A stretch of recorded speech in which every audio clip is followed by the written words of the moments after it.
The conference room smelled wrong to David Reed. Everything here smelled wrong. The air recyclers pumped out something that approximated oxygen, but carried the scent of too many alien species packed into one space. He sat at the curved table surrounded by beings that looked like they had stepped out of a child's storybook. Except these creatures were real and they were judging his entire species. Ambassador Reed kept his hands folded on the table, aware that his forward-facing eyes made most of the council members uncomfortable. They were prey animals, he realized. Deer-like beings with elaborate antlers, bird creatures with nervous movements. Even the ones who claimed to be apex predators on their worlds looked soft to him, unburdened by the kind of evolution that had shaped humanity. "Your application troubles us," Altus said. The Council Prime resembled an elk more than anything else, with silver fur and kind eyes that kept darting away from David's direct gaze. "Your species exhibits concerning traits: predator biology, history of warfare, consumption of other animals." David nodded slowly. "We acknowledge our history, but history is not destiny. We have achieved peace on our world.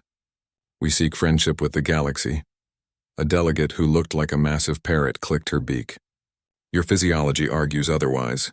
Forward-facing eyes for tracking prey. Persistence hunter body structure. You are built for violence." "We are built for survival," David corrected gently. "As are all species here. We simply evolved differently." The debate continued for hours. David answered every question with patience, explained humanity's journey from tribal warfare to global cooperation, from nuclear weapons to starships. He showed videos of Earth, of cities where millions lived in peace, of art and music and literature, but he could see the doubt in their eyes. His daughter Amy was sleeping in their quarters 3 levels down. She was 6 years old and had been excited about the trip to meet aliens. She had no idea that these aliens were afraid of her father, afraid of her, simply because of how humans had evolved. During a recess, Altus approached him privately. "I believe you are sincere, Ambassador Reed, but many council members see only danger. They see predators who might threaten the peace we have built over 1,000 years. We are not monsters," David said. "I know, but fear is powerful." Altus paused. "Perhaps if they understood better. Your protective instincts, for example. You have a child?" "A daughter. I have offspring as well. 7 fawns. The desire to protect them is universal, I think." David smiled. "It is." Before they could return to the chamber, an aide rushed in. The young reptilian was breathing hard, his scales flushed dark with stress. "Council Prime, we have received a distress signal. The human colony ship New Horizons has gone silent near the contested zone." David's blood went cold.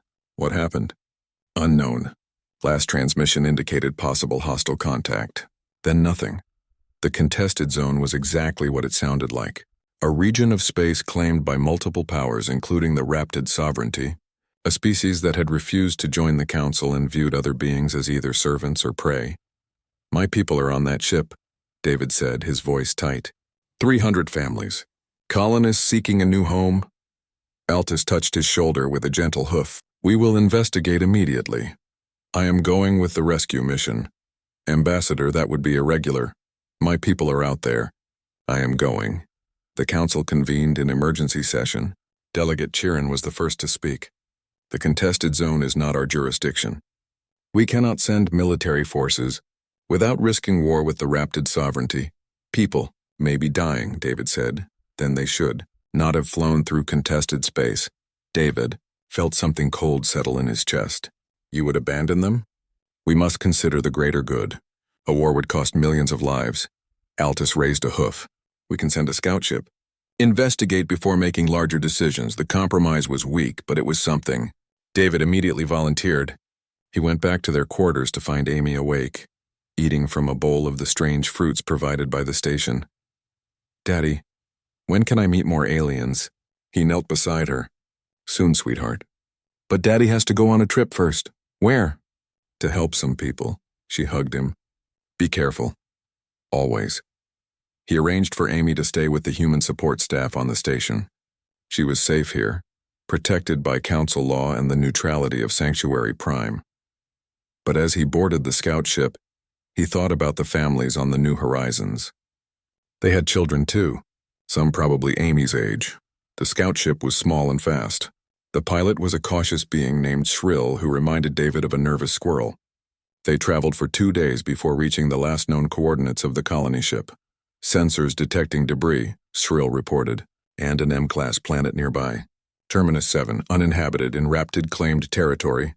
Life signs? Checking. A pause. Yes, faint signals on the surface. Could be survivors. Take us down. Ambassador, regulations require we report back first. My people are down there. Take us down. Shrill's ears flattened against his head, but he obeyed. As they descended through the atmosphere, David saw the jungle below. Thick, green, and hostile.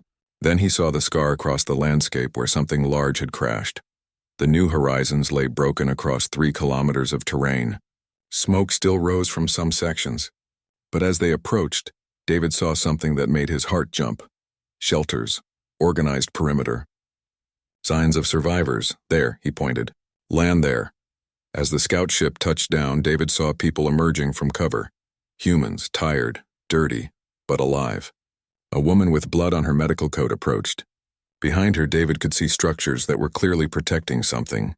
I'm Dr. Olivia Grant, she said. Thank God you're here. We have wounded. We have children, and we have Raptids coming back tonight. David looked at her eyes. They were kind but hard. The eyes of someone who had seen violence. How many children? 43. All alive. We have kept them alive, the Raptids.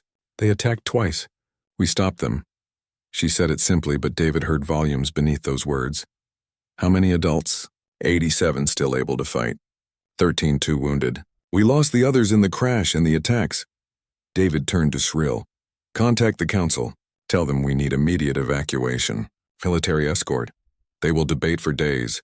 Tell them humans are under attack. Tell them children are in danger. David met the alien's eyes. Tell them whatever you need to tell them. But get us help. As night fell over Terminus 7, David Reed stood at the perimeter and watched the jungle. Somewhere out there, the Raptids were coming. And here, in the shelters behind him, children slept peacefully, trusting the adults to keep them safe. He thought of Amy, safe on Sanctuary Prime. These were not his children, but they were his people. And David Reed understood something the council did not yet comprehend. When it came to protecting the young, humans stopped being diplomats or scientists or farmers. They became something else entirely. Olivia Grant had not slept in 3 days.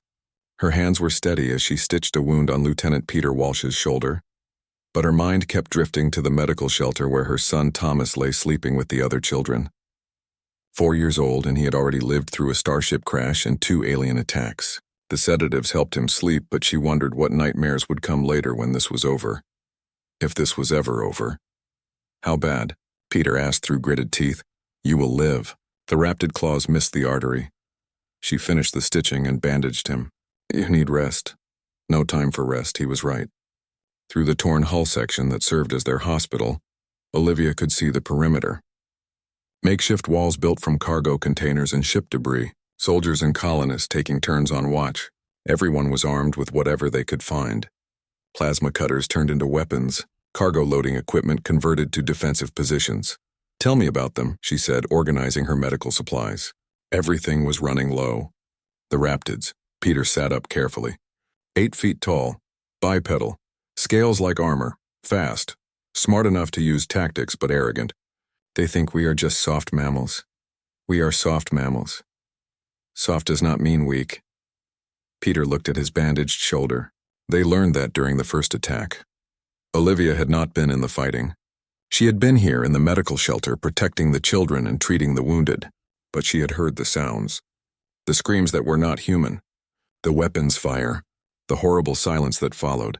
Captain Rebecca Stone had lost her left leg in the crash. She commanded from a wheelchair now, refusing pain medication because she needed to stay sharp. She wheeled herself into the medical shelter and nodded to Olivia. How many can fight? Most of the wounded will heal.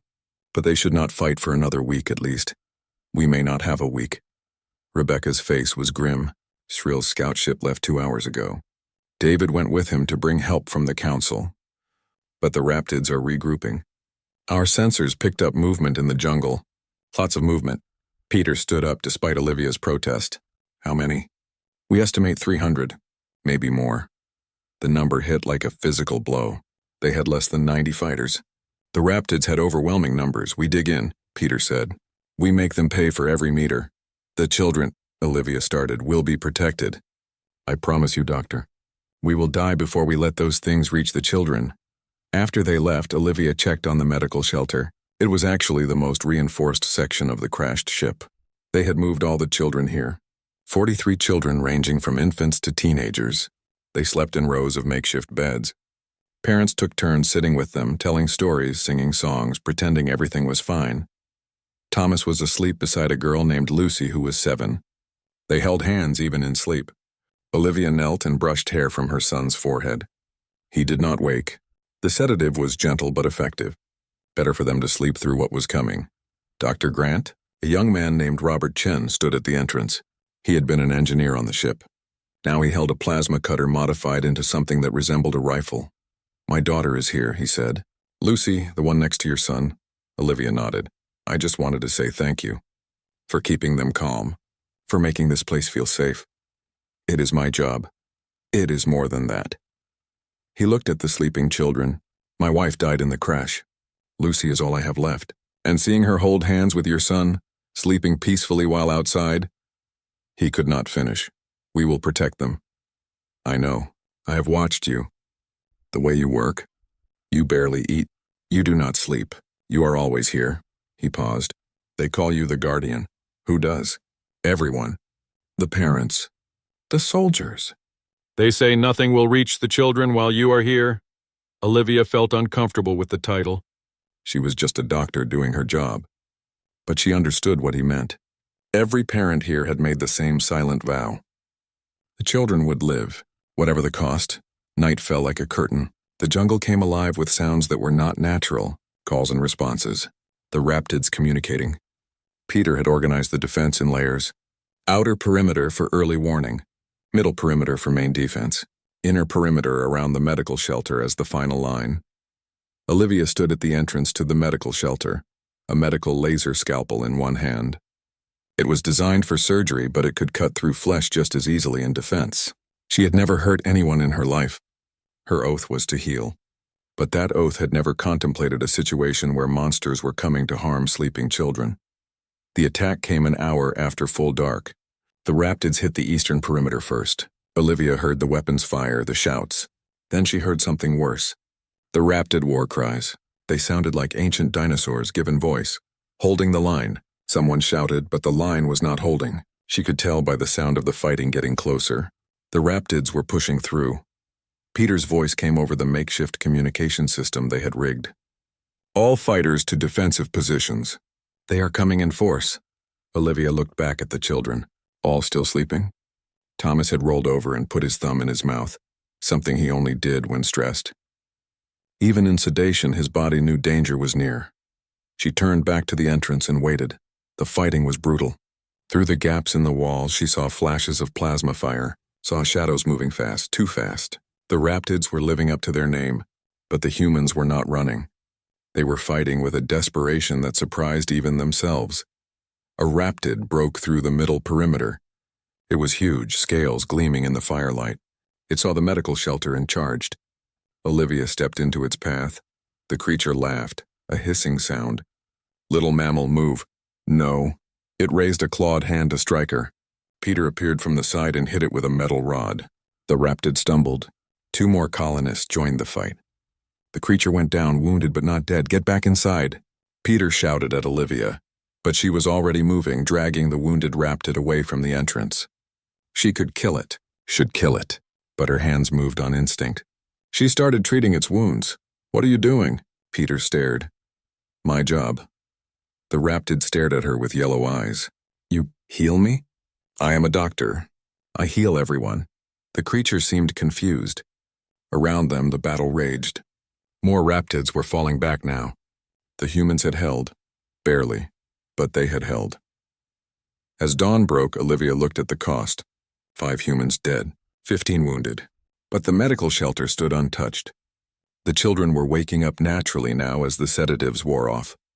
They yawned and stretched and asked for breakfast, unaware that their parents had spent the night fighting for their lives. Thomas ran to Olivia and hugged her legs. Morning, Mommy. Good morning, baby. Why do you have red on your coat? She looked down. Blood, human and alien. Just working hard. You hungry? Yes. As she prepared breakfast for the children with dwindling supplies, Robert Chen approached. He had a wound on his arm but was smiling. My daughter slept through everything. Thank you. We all did our part. No. He looked at the medical shelter. Some of us did more. You stayed here all night, right at that entrance. I saw you. Where else would I be? He nodded and walked away. Later, Olivia overheard soldiers talking. They had taken the wounded Raptid prisoner. It was telling them about what happened when it reached the medical shelter. How the human female had healed it after its own people had abandoned it as soon as it fell. They are insane, the Raptid said. They kill us to protect their young but then heal us. What kind of species does this? Peter came to check on his wound. Olivia removed the bandage and examined her work. Healing well, we held them off. But they will be back. I know. With more numbers next time. I know. We cannot hold forever, Doctor. Olivia looked at Thomas playing with Lucy. Both children were laughing at something. We do not need forever. We just need until help arrives. And if help does not come? She met his eyes. Then we hold anyway. As long as we can. As long as they need us to. Peter nodded. He understood. They all understood. The children would not know fear, would not know pain, would sleep peacefully every night, because the adults would become whatever they needed to become to ensure that peace, even if it meant becoming monsters themselves. The Galactic Council chamber was designed to inspire peace. Soft lighting, curved walls, comfortable seating arranged in a circle so no one species dominated another. But David Reed was learning that peace could be a luxury that not everyone could afford. The situation is complex, Delegate Chirin said for the third time that day. Her feathers were perfectly groomed, her voice calm. We cannot simply send military forces into the contested zone. My people have been under attack for 5 days, David said. He kept his voice level despite the rage burning in his chest. 5 days while you debate. Altus looked pained. Ambassador Reed, we understand your frustration, but we must consider the larger implications. The Raptid sovereignty has made it clear that any council military presence in the contested zone will be considered an act of war. So you do nothing. Let them die? We are not doing nothing, another delegate said. This one resembled a large insect, compound eyes reflecting light. We have sent diplomatic communications. We have requested negotiations. And the Raptids have responded by sending more soldiers to kill my people. The chamber fell silent. Srill, who had returned with David, spoke quietly. I saw the Survivors Council. They are desperate. Low on supplies, wounded, but they are still fighting. Admirably stubborn, Chirin said. But stubbornness does not change political reality. David stood up. Then I will go back alone.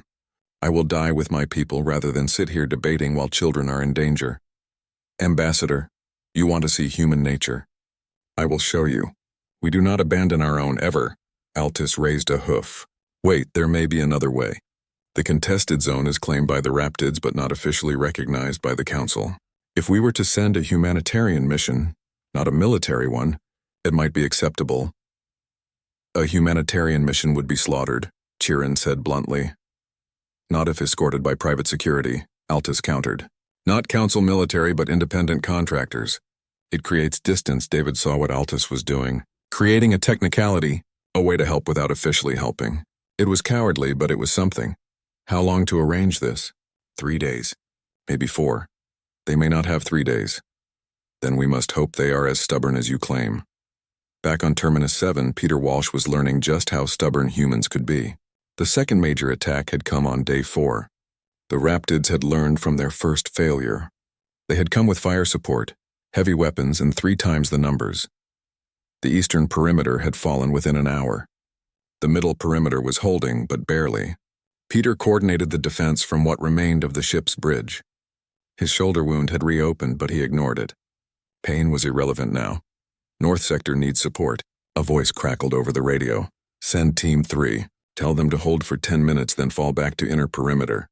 Rebecca Stone wheeled herself beside him. We are running out of inner perimeter. He knew. The defensive lines were collapsing inward like a dying star. Soon there would be nowhere left to retreat except the medical shelter itself. Status on ammunition? Critical. Maybe enough for one more engagement. And after that? Rebecca met his eyes. Then we use whatever we can, rocks, fists, teeth. She was not joking. Peter had seen what was happening to the fighters. The desperation was turning into something else. Something primal. Parents who had been farmers and teachers and engineers were becoming soldiers. More than soldiers, becoming weapons themselves. A young woman named Sarah had taken to fighting with a knife because she had run out of plasma charges. She had killed 3 raptids in close combat. Peter had watched her walk back to check on her infant daughter, blood covering her arms, then sing a lullaby while rocking the baby to sleep. The duality was terrifying and beautiful at the same time. They are regrouping, a lookout reported. East side. Big group. Peter grabbed his weapon. All fighters prepare for assault. Protect the medical shelter at all costs. The attack came at dusk. The raptids had learned to use the fading light to their advantage. They came in a wave, overwhelming the outer positions through sheer numbers. Peter found himself fighting hand-to-hand with a raptid soldier. The creature was stronger, but Peter was desperate. He managed to drive his knife into a gap in the scales and the raptid fell. They are breaking through, someone shouted. Peter saw it happening. Too many raptids, not enough humans. The line was collapsing. He ran toward the medical shelter, knowing this was the final stand. Inside the shelter, Olivia heard the sounds of fighting getting closer. The children were awake this time. Some of the older ones could hear the weapons fire and were frightened. She moved among them, speaking softly, playing music from a portable device, doing anything to keep them calm. Thomas clutched her hand. "Mommy, what's that noise?" "Just thunder, baby. A storm. I do not like storms, and I know. But Mommy is here. You are safe." Lucy started crying. Robert Chen was at the perimeter fighting. His daughter was terrified without him. Olivia held her close. "Your daddy will be back soon. He is keeping us safe." The entrance to the shelter darkened. A raptid warrior stood there, massive and covered in blood. It saw the children and smiled, showing teeth like knives. Olivia stood up. She still held the medical laser scalpel. Behind her, 43 children watched with wide eyes. "Get away from my children," she said quietly. The raptid laughed. "Your children? You claim all of them?" "Every single one. And you will not touch them." The creature raised its weapon. Olivia knew she could not win. Knew she was about to die, but her death would buy time. Would give the children seconds more of life. Would prove that someone stood between them and horror until the very end. The raptid's head exploded. Peter Walsh stood behind it, smoking weapon in hand. "Get back inside, Doctor." But more raptids were coming. Peter started firing, dropping them one by one. Other humans joined him. They formed a wall of bodies between the shelter and the enemy. They were outnumbered 5-1, but they were not retreating. A raptid managed to get past Peter and charged at Olivia. She did not think, did not plan. She simply moved. The laser scalpel cut through the creature's throat and it fell, choking on its own blood. She stared at her hands. She had just killed someone, violated every oath she had ever taken. But when she looked back at Thomas and Lucy and all the others, she felt no regret. Only fierce satisfaction. Robert Chen was hit and fell. Olivia dragged him inside the shelter and started treating his wounds even as the fighting continued around her. "Stay with me. Lucy needs you. My daughter is fine. Right there, see?" He turned his head and saw Lucy, scared but alive. He smiled and closed his eyes. The battle lasted 3 hours. When it finally ended, the raptids retreated again. They had lost dozens of soldiers. The humans had lost 8 more fighters. But the medical shelter stood. The children were alive. Peter collapsed against the wall, bleeding from multiple wounds. Olivia left Robert's side to treat him. "You should be dead, probably. But the kids are not. We cannot keep doing this. We are running out of everything. I know. We need help. I know that too." That night, as the children finally slept, Olivia stood at the entrance to the shelter and looked at the stars. Somewhere up there, the Galactic Council was debating, politicians making decisions while people died. She thought about the raptid she had killed, about the blood on her hands that would never truly wash away, about the line she had crossed without hesitation. Her son slept peacefully behind her. They all slept peacefully, and they would continue to sleep peacefully for as long as she drew breath. The Council did not understand humans yet. They saw predators, dangerous creatures, but they had it wrong. Humans were not dangerous because they liked violence. They were dangerous because they loved their children more than they feared death. And there was nothing in the galaxy more terrifying than someone with nothing left to lose and everything to protect. The Raptids would learn this lesson. The Council would learn this lesson. The entire galaxy would learn what happened when you threatened a human's child. They would learn why the word protective and the word lethal could mean the same thing. Warlord Siskar had conquered 17 worlds in his lifetime. He had faced armies and broken them. He had seen species surrender at the mere sight of his fleet. But he had never faced anything like these humans. His command center was a captured building 3 kilometers from the crash site. Maps and sensors covered the walls, showing the pathetic little defensive position the mammals had created. By all logic, they should have been dead days ago, but they kept fighting. "Report," he hissed at his intelligence officer. "Our losses are unacceptable, Warlord. We have lost over 100 soldiers. The humans have lost perhaps 30. The ratio should be reversed." Siskar slammed his fist on the table. "They are prey animals, soft mammals that should break easily. They do not break. They do not surrender. Every time we push them back, they adapt. They learn. The officer hesitated. "Speak." "They are protecting their young. Our captured scouts report that all the human children are concentrated in one location. The adults will die to protect them. Then we kill the children first. Remove their reason to fight." The intelligence officer looked uncomfortable. "Warlord, the children are in the most defended position. To reach them, we would have to go through every adult human. And they fight differently when the children are directly threatened. Differently how? With no concern for their own survival. They become..." The officer searched for words. "They become like the night hunters of our homeworld. The ones that do not stop even when wounded." Scar remembered those creatures, predators that his people feared because they felt no pain, knew no retreat. But those were animals. These were supposed to be civilized beings. Increase the attack force. Commit 500 soldiers. Overwhelm them with numbers. "Warlord, perhaps we should negotiate." "No. I will not be humiliated by mammals. We attack at dawn." Back at the crash site, Peter Walsh was having a similar conversation with Rebecca Stone. "We cannot hold another major assault. We are down to 30 fighters who are not seriously wounded. Then we use the wounded who can still pull a trigger. Rebecca, we have people who should be in surgery fighting on the front lines. Dr. Grant is performing operations between firefights. We are held together with tape and prayers. Then we pray harder." Peter wanted to argue, but what was the point? They all knew the situation. Help might be coming from the council, but it was taking too long. Meanwhile, the Raptids were getting more aggressive. A teenager named Leo approached them. He was 17 and had been a student before all this. Now he held a weapon and had 3 kills to his name. "My parents want to know if I can take a watch shift tonight." "Your parents?" "They say I'm old enough to fight. That we need everyone." Peter and Rebecca exchanged looks. They had been trying to keep the teenagers out of the fighting. But they were running out of options. "What do you think?" Rebecca asked the boy. "I think my little brother is in that medical shelter. I think someone needs to protect him." "Might as well be me," Peter nodded. "Eastern perimeter. But you stay behind cover and you follow orders." After Leo left, Rebecca said quietly, "They are children sending children to war." "No. They are children becoming adults faster than they should have to." In the medical shelter, Olivia was dealing with her own crisis. They were running out of antibiotics. Several patients had infections that were getting worse. She had maybe enough medicine for 3 more days if she rationed carefully. Thomas was playing with some of the other younger children. They had turned the shelter into a game, pretending they were on an adventure. Children were remarkably adaptable. They accepted their situation because the adults around them projected calm and safety. Sarah, the woman who fought with a knife, sat with her infant daughter. The baby was nursing peacefully.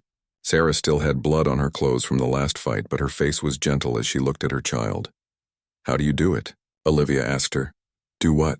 "Switch so easily. One moment fighting, the next moment being a mother." Sarah smiled sadly. "I do not switch. I'm always a mother. Sometimes being a mother means singing lullabies. Sometimes it means killing anything that threatens your baby. Both come from the same place," Olivia understood. She had felt it herself when she killed that Raptid. The fierce protective rage that was deeper than thought, older than civilization. Robert Chen had recovered enough to walk. His daughter Lucy stayed close to him constantly now. He approached Olivia with an idea. The ship's engine core is still partially intact. If we could overload it, create an explosion, a bomb, a last resort. If they break through completely, we detonate it. Take as many of them with us as possible. Olivia felt cold. You are talking about a suicide plan. I'm talking about making sure our children do not fall into their hands alive. I would rather Lucy die instantly than... He could not finish. She wanted to argue. Wanted to say there was still hope. But she had seen the reality. They were losing. Slowly but certainly. Talk to Peter and Rebecca, but do not tell the children. Never. That night, Peter organized a counterattack. If the Raptids thought humans would just wait to be overwhelmed, they were wrong. A team of 20 fighters moved into the jungle under cover of darkness. They hit a Raptid supply depot and destroyed it, then melted back into the shadows. The Raptids responded with fury, but when they chased the human raiders, they found themselves in carefully prepared ambushes. Humans did not see well in darkness compared to Raptids, but humans were patient. They waited for the perfect moment and struck. Siskar received reports of 50 more soldiers lost in the night raids. How? How are they doing this? They do not need to see as well as us, his intelligence officer explained. They use tactics, patience, they think several steps ahead. They are prey animals. No, Warlord. I do not think they are. I think we made a terrible mistake in attacking them. Scar struck his officer across the face. Launch the main assault now, 500 soldiers. Crush them. The massive attack came at dawn on day 7. The humans had known it was coming. Sensors showed the buildup of Raptid forces. This was the final assault. Everyone who could hold a weapon was on the perimeter. Olivia stayed in the medical shelter with 10 other adults. They were the last line of defense. If the Raptids broke through everyone else, these 10 would be all that stood between the enemy and the children. Robert Chen had armed the jury-rigged bomb. He stood near the medical shelter entrance, hand on the detonator. If I give the signal, everyone get the children together. Quick and painless, Olivia felt tears but nodded. Better that than the alternative. The assault was like nothing they had faced before. Wave after wave of Raptid soldiers throwing themselves at the defenses. The humans fell back slowly, buying every second with blood. Peter was everywhere, directing fire, pulling wounded to cover, filling gaps in the line. He knew they could not win, but they could delay, could make the Raptids pay, could protect the children for a few more hours. Leo, the 17-year-old, fought beside a man old enough to be his grandfather. Age did not matter. Profession did not matter. They were all soldiers now. Sarah ran out of ammunition and drew her knife. She killed 2 Raptids before being wounded. She crawled back toward the medical shelter, leaving a trail of blood, determined to reach her baby one last time. The inner perimeter broke. Raptids poured through. Peter and the remaining fighters fell back to the medical shelter itself. This was the end. Olivia stood at the entrance with her laser scalpel. Behind her, the children watched silently. Some were crying. Thomas held her hand tightly. He knew this time. Even at 4 years old, he understood that something terrible was happening. I love you, baby, she whispered. I love you too, Mommy. A Raptid warrior appeared, then another, then dozens. They surrounded the medical shelter. Peter and maybe 15 humans stood between them and the children. Weapons raised. Ready to die, Scar himself came forward. Surrender. You have fought well. But it is over. Never, Peter said. Then you will all die. And for what? We will take the children anyway. Robert Chen's hand tightened on the detonator. If you take one step closer, I destroy everything. You get nothing. The Raptid warlord stared at them. These strange mammals who would rather kill themselves and their own young than surrender. What kind of species chose death over capture? A stubborn species, he realized. A dangerous species. Before he could give the order to attack, a sound filled the air. Engines, ships, many ships. Everyone looked up as a fleet descended from the sky. Not just human ships, council vessels. And leading them, broadcasting on all frequencies, was Ambassador David Reed. Warlord Essiskar, you are in violation of 47 Galactic Accords. Stand down immediately or face the combined military response of the Galactic Council. The Raptid forces hesitated. Silikar knew he was beaten. The Council had actually come, had actually risked war for humans, for children. He gave the retreat order and his forces withdrew into the jungle. Peter collapsed. Robert Chen dropped the detonator and started crying. Olivia held Thomas and watched the ships land. They had survived. Barely, but they had survived, and every child was alive. The rescue ships settled onto the scarred ground like gentle giants. Olivia watched them land but could not move. Her legs had locked. Thomas tugged at her hand, but she just stood there staring, unable to believe it was real.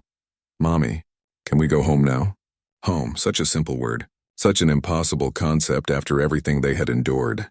But she nodded and picked him up, holding him close as council soldiers and human rescue teams poured out of the ships. David Reed was the first to reach the medical shelter. He looked at the defenders, at the blood and wounds and exhaustion, and something in his diplomat's composure cracked. "My God, you held them off. You actually held them off." Rebecca Stone wheeled herself forward. Her wheelchair was damaged, one wheel barely working, but her back was straight. "We had motivation." Behind David came council members. Altus moved carefully among the humans, his eyes taking in the defensive positions, the bodies, the evidence of desperate fighting.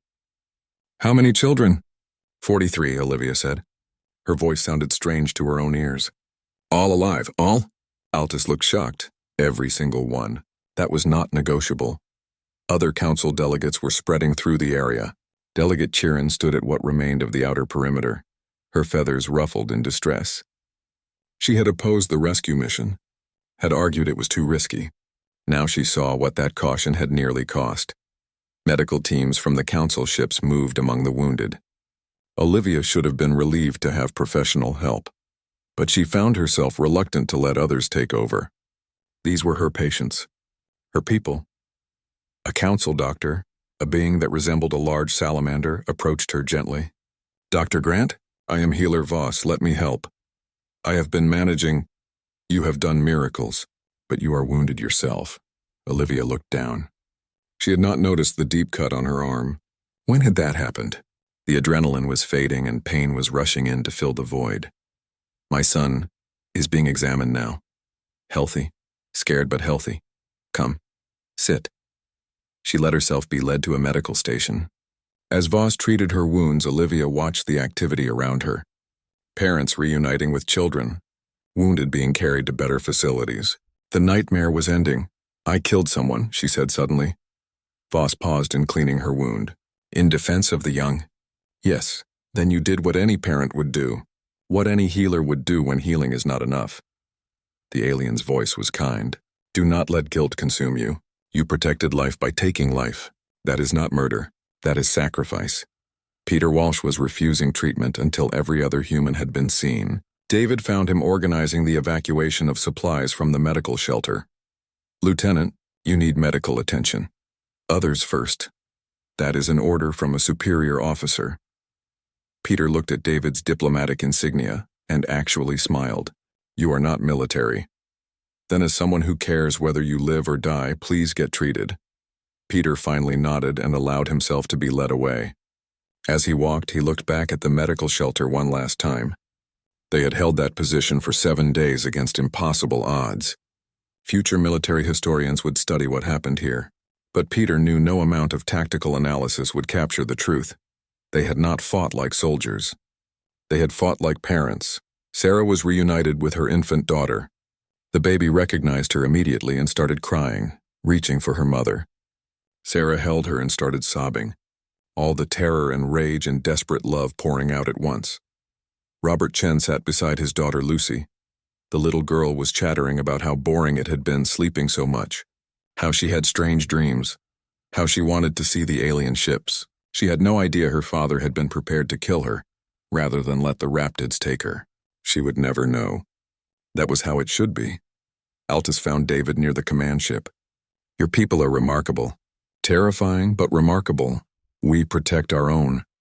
"I see that now. When you said humans would fight for their children, I thought I understood. But I did not. Not really." Altus looked at the medical shelter. "You created a fortress around the weakest members of your species and fed it with the bodies of the strong.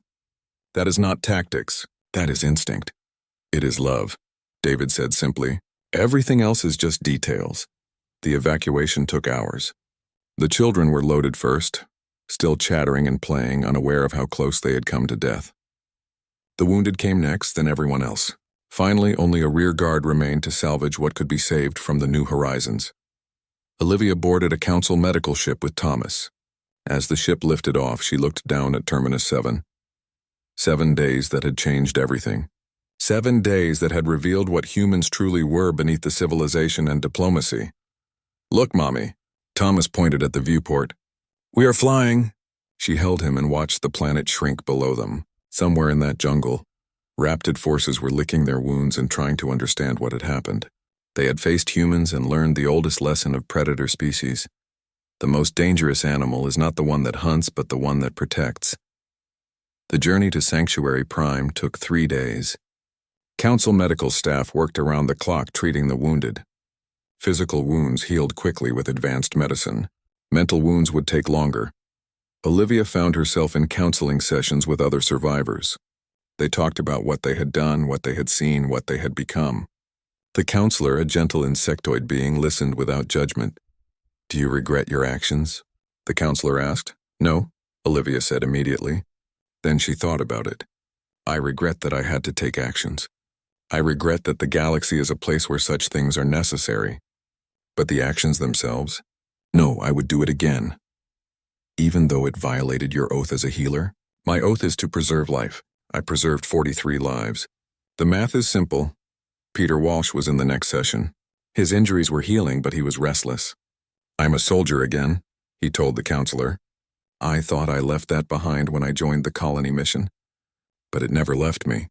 And now you are afraid you cannot turn it off. I am afraid I do not want to turn it off. Because what if we need it again?" The counselor had no answer for that.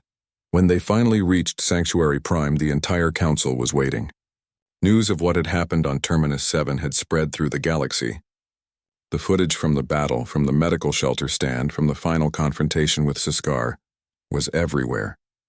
Humans were no longer unknown. They were legendary. David reunited with Amy. His daughter ran to him and he swept her up, holding her tight. "I missed you, Daddy."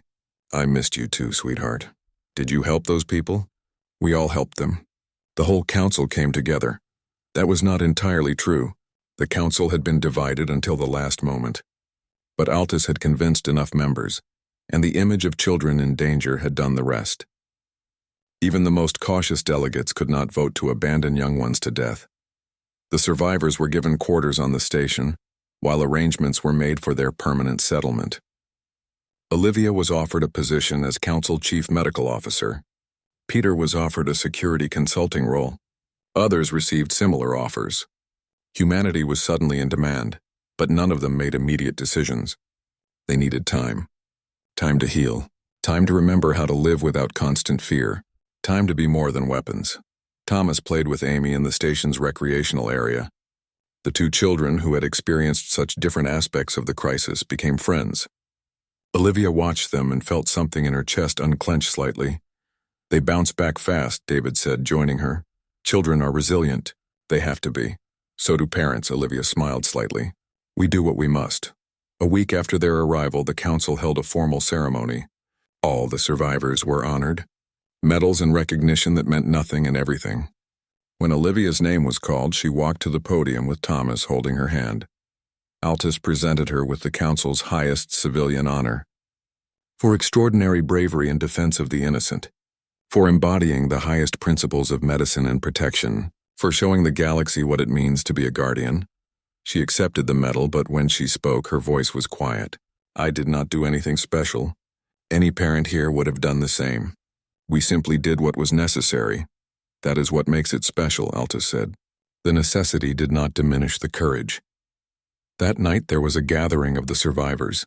No ceremony, no officials, just them. They sat in a large room and talked. Not about the battle, not about the trauma, about their children, about the future, about hope. Robert Chen stood up. "I want to say something. My wife died in the crash. Lucy is all I have left of her. And I know that many of you lost family too, but we still have our children, and that means we still have everything that matters." Others nodded. Sarah held her baby. Peter sat with some of the teenagers who had fought beside him. Rebecca Stone was surrounded by people who had served under her command. "We became something on that planet," Robert continued. something we never expected to become. Maybe something we should not have had to become, but we did it together. And our children slept peacefully because we became monsters outside so they could remain innocent inside. Olivia felt tears on her face. Thomas looked up at her. "Why are you crying, Mommy?" "Because I am happy." Okay. He went back to playing with Amy, such simple acceptance. Such uncomplicated trust. That was what they had fought for. That innocence. That peace. The galaxy had learned about humanity. Had learned about their capacity for violence. But Olivia hoped they had also learned about the love that drove that violence. About the fierce protective instinct that made humans simultaneously the most nurturing and most dangerous species. They were not predators hunting prey. They were guardians defending those who could not defend themselves. And that made all the difference. 6 months had passed since Terminus 7. The abandoned planet remained empty, a monument to what had occurred there. The Raptid sovereignty had withdrawn their territorial claims after intense pressure from the Council. Warlord Siskar had been removed from command, not for losing, but for attacking civilians.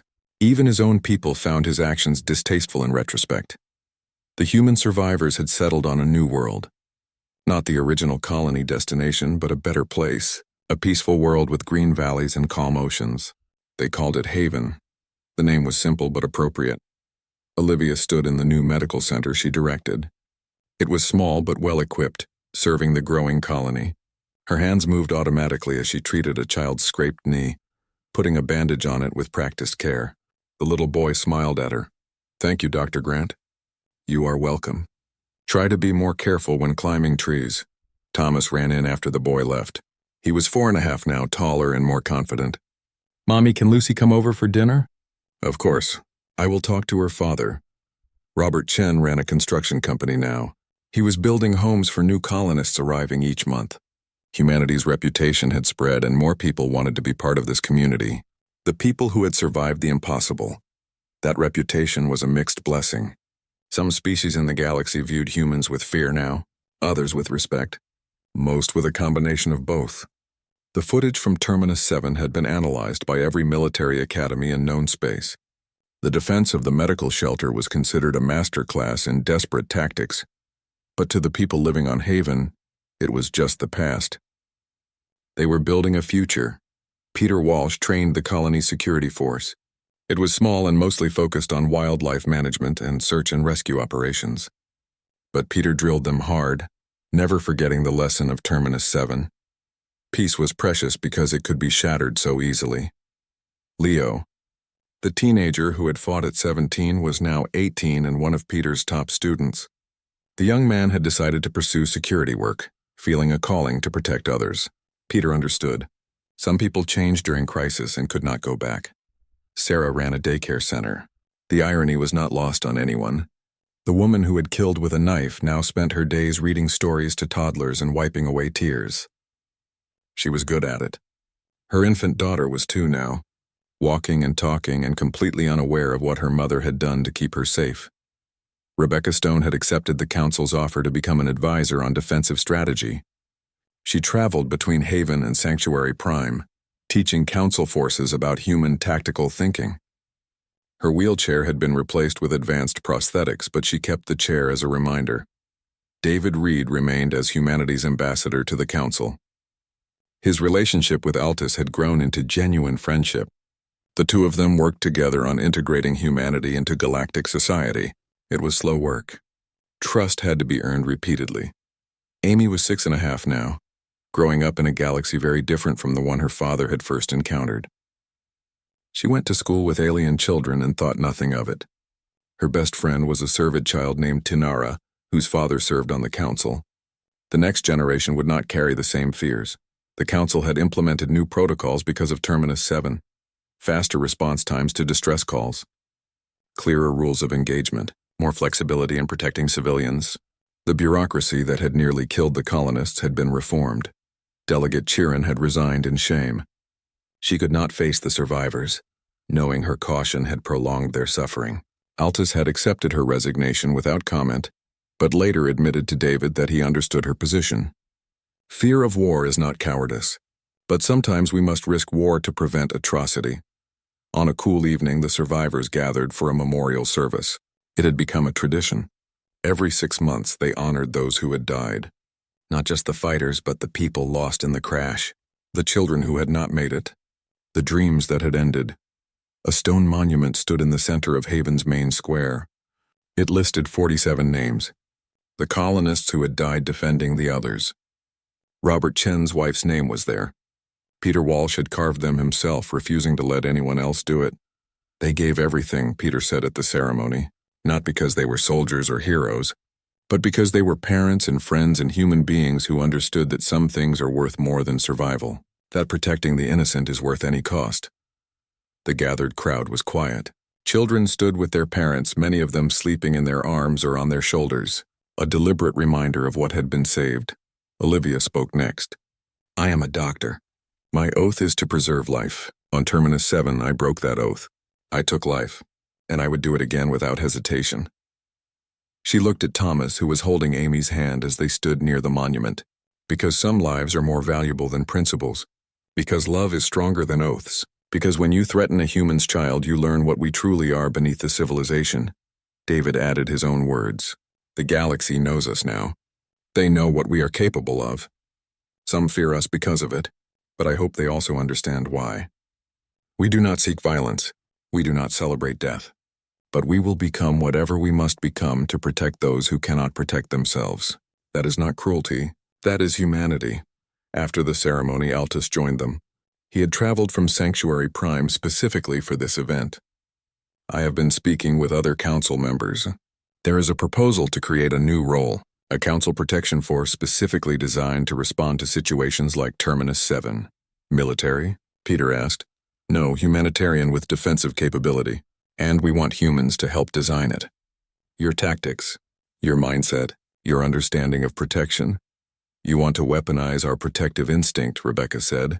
I want to learn from it. The galaxy has become complacent. We assume civilized beings will not attack the defenseless. Terminus 7 proved that assumption false. David considered it. We will help. But on one condition. This force protects everyone. Not just council members, everyone. Agreed. They shook hands. The human gesture now familiar to Altus. Later that evening, Olivia walked with Thomas along the river that ran through Haven. The water was clean and calm, reflecting the stars above. Her son splashed in the shallow parts, laughing. Mommy, do you like it here? I love it here. Better than the old ship? She thought about the new horizons, about the crash, about everything that had happened. Much better. Good, I like Lucy and Amy and my new school. And everything, such simple joy. He remembered almost nothing of Terminus 7. The sedatives and his young age had protected him. Occasionally he had nightmares, but they were fading. In a few years it would be just a vague memory. A story his mother told him about when they had lived somewhere else, that was good. That was how it should be. Children should not carry the weight of war. Mommy, why are you crying again? Happy tears, baby? Just happy tears. He accepted that and went back to playing. David found her there an hour later. Amy and Thomas had fallen asleep on a blanket, exhausted from playing. The two adults sat in comfortable silence, watching the children sleep peacefully. Do you think they will understand someday? David asked. What we did for them? Maybe, maybe not. Does it matter? I suppose not. We did not do it for gratitude. We did it because they are ours to protect. Because that is what adults do. What parents do. What humans do. David smiled. The galaxy calls you the Guardian now. Did you know that? I heard. I do not like it. Why not? Because I was not special. Anyone would have done the same. That is exactly why they call you that. Because you see it as ordinary, as obvious. The galaxy does not. They see something extraordinary. Olivia looked at Thomas, sleeping peacefully in the starlight. Let them think what they want. I know the truth. Every parent here knows it. We did not become guardians on Terminus 7. We were always guardians. The crisis just revealed what was already there. A new ship landed at the colony spaceport. More settlers arriving. Among them were families with children. They had heard about Haven, about the community of survivors, about the place where humans had proven their worth to the galaxy. They came seeking safety, seeking community, seeking a place where their children could grow up protected. And they would find it. Because the survivors of Terminus 7 had learned something that they would never forget. That peace required eternal vigilance. That safety required sacrifice. That children could only sleep peacefully if adults were willing to become monsters in the darkness. Peter organized the security greeting for the new arrivals. Rebecca reviewed the colony's expanding defensive plans. Sarah prepared spaces in the daycare for more children. Robert started designing new homes. They had become a community forged in fire, a place where everyone understood the stakes, where everyone remembered what mattered most. Thomas woke up and yawned. "Is it bedtime yet?" "Yes, baby. Let's go home." She carried him back to their small house on the edge of the colony. His room was painted with stars and planets, a cheerful space for a child to dream. She tucked him in and kissed his forehead. "Mommy? Yes? I love you. I love you too. Sleep well. I always do, because you keep me safe." She smiled through tears. "Always, baby, always." She stood in his doorway for a long time watching him sleep. His breathing was soft and even. His face relaxed and innocent. He was safe. They all were, for now. For this moment.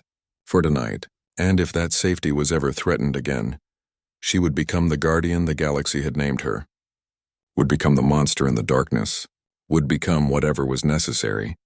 Because that was what humans did. That was what love demanded. That was the price of peace. The child slept peacefully, and the guardian stood watch, ready to slaughter anything that moved against those under her protection. That was humanity. That was love. That was the lesson the galaxy had learned on Terminus 7. Never threaten a human's child, because humans do not negotiate about their young. They do not compromise. They do not surrender. They simply remove the threat. By any means necessary, at any cost. The stars shone peacefully over Haven. The colony slept. The children dreamed innocent dreams. And throughout the galaxy, species that had once viewed humans as weak prey animals now told different stories. Stories of the species that would die before allowing harm to come to their young. Stories of the guardians who smiled gently while holding children but showed no mercy to those who threatened them. Stories of humanity, the most dangerous species in the galaxy, not because they sought violence, but because they loved their children more than they feared death. And in the end, that made all the difference.